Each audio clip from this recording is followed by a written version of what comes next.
आप सब लोग के राधे राधे। एक चैत महीना चढ़ गई अब भगवान जी के अवतार होला राम जी के रामनवमी में। तो हम ये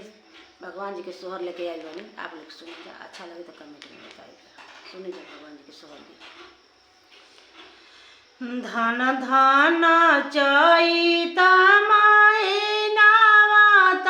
सुबह समयनु धन धन चैत महीनावा त सुबह समयनु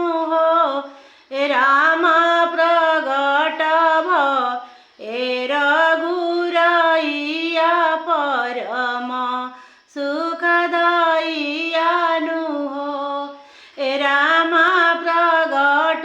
भए रघुरैया परम सुखदायियानु धन धन अवधन गरिया त प्रभु पगडालले हो धन धन अवधन गरिया त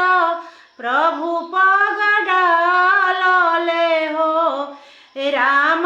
धनी धनी माई कौशल्या त दीनवा देखावेली हो राम धनी धनी माई कौशल्या त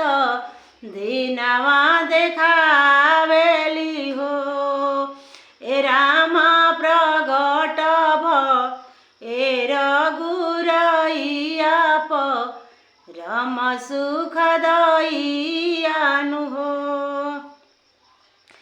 जो सुख दूर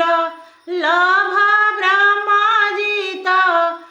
सभज देव लोग हो जो सुख दूर लभ ब्रह्मा जी त आके सभ देव लोग हो रामाय वधन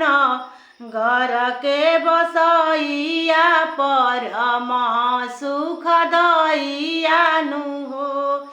राम प्रगट भए रघुरैया परम सुखदायियानु हो दुआरा पर बाजेला बधाइया गन बीच सोहर हो दुआरा पर बाजेला बधाइया गन बीच सोहर हो राम सोहर रानी लोग के सो मोहर लनवा के ठोहर हो राम सोहर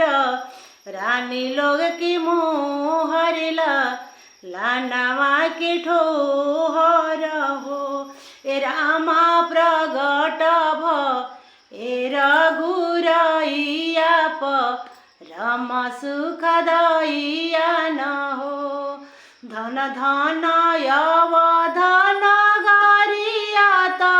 प्रभु पगडालले हो राम प्रगट भए रघुरैया परम सुखदायियानु हो।